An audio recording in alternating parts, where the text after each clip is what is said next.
Hi, I'm David Gantt. I'm a lawyer in Asheville. I used to be a Buncombe County Commissioner. I used to be on the MLK board, and I'm a citizen and will be a citizen as long as I live here.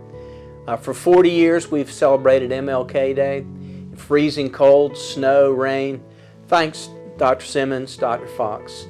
I'm here today to talk about the Buncombe County Remembrance Project. It's a racial justice project spearheaded by the work of Brian Stevenson and the Equal Justice Initiative.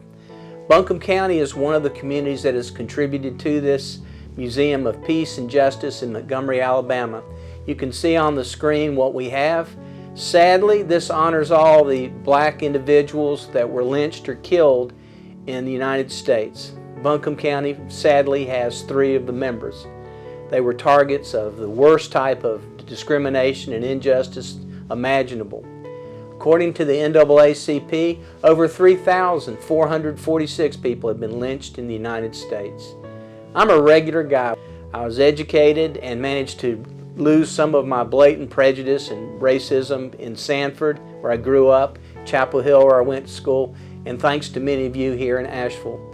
Well, I've been educated and have learned through a lot of experience through talking to you and understanding where everybody's coming from. Where do we go from here? Because you can't go where you want to go unless you know where you've been. We can do this. We can defeat these horrible things that we're seeing, and we can do better. We have to educate everyone about the disparities between black and white people. We have to enact laws that bridge the gap of accumulated prejudice and years of discrimination. And then we have to enable people to live their life the best they can. We want everyone to have a quality of life and feel like they have every opportunity that everyone else has. On education, white privilege is a real thing. The income disparity between white and black people is the same today as it was in 1968 when the civil rights laws were passed. Black people only earn a fraction of what white people do. And it gets even worse when you talk about accumulated wealth. There's a 30% home ownership gap between white and black people, unexplained except for race.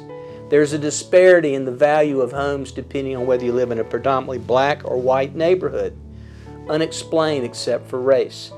And it takes 11 black households, the accumulated wealth in 11 black households, to equal 1 white household.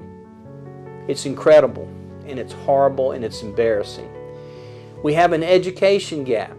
White and black kids have different abilities to read and understand math according to the scores, but of course we know everyone's treated the same, everyone's created the same.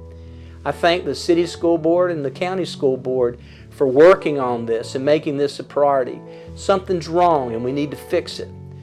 I think about Albert Joyner. I've told you about him, and his family sends their regards. A man in McDowell County who, despite all the odds and didn't even have kids in school, helped to fight to make sure that McDowell County kids had the same opportunity whether they were white or black. He made the world a better place.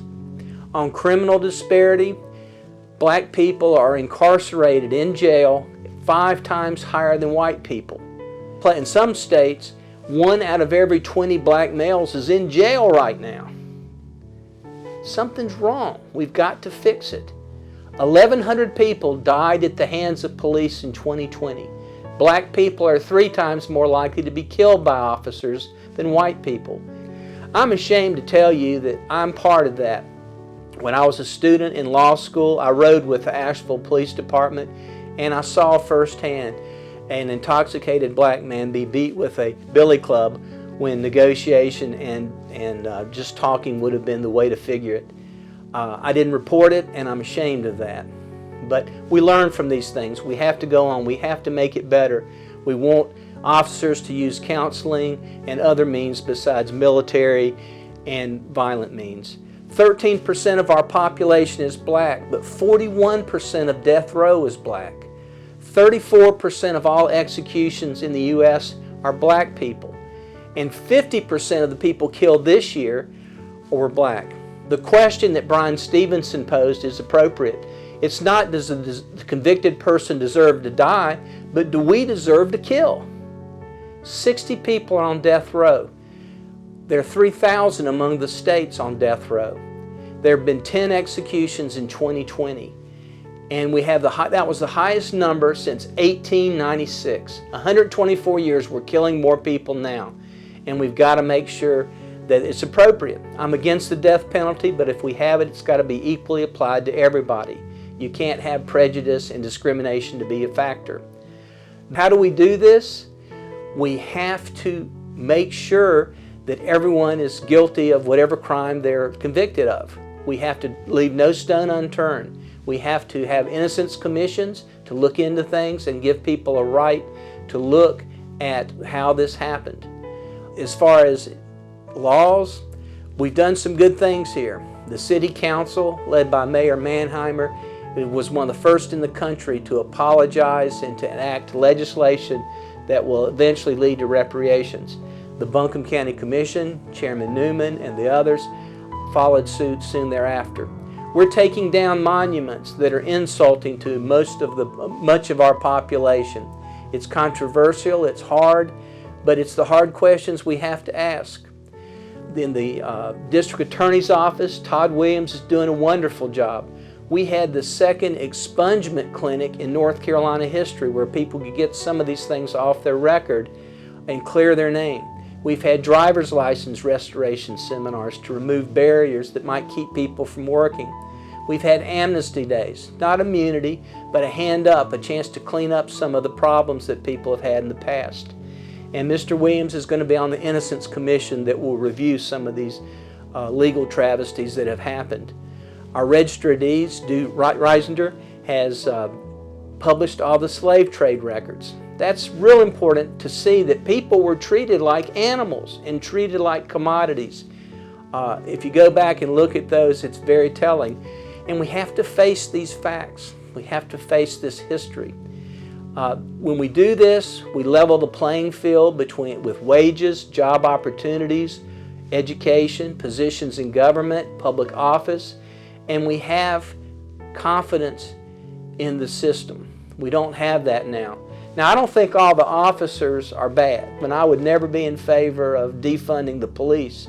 But what I would be in favor of is to reorganize and have healthy doses of counseling and substance abuse treatment rather than military tactics and emphasis on violence. How do we do this? We support MLK Day. We support the Remembrance Project that gives everybody a chance to remember what it means, what happened, where we want to go, how we want to go. I'd like to thank Dr. Fox, Dr. Orlean Simmons, and all the MLK committee for giving me a chance to talk to you and kick this off with the Remembrance Project. I'm proud of us. I'm proud of where we're going. We're headed the right way. We just have to stay the course and understand where we've been. Thank you. This is David Gantt, and it's been my pleasure to spend a few minutes giving you some of my thoughts.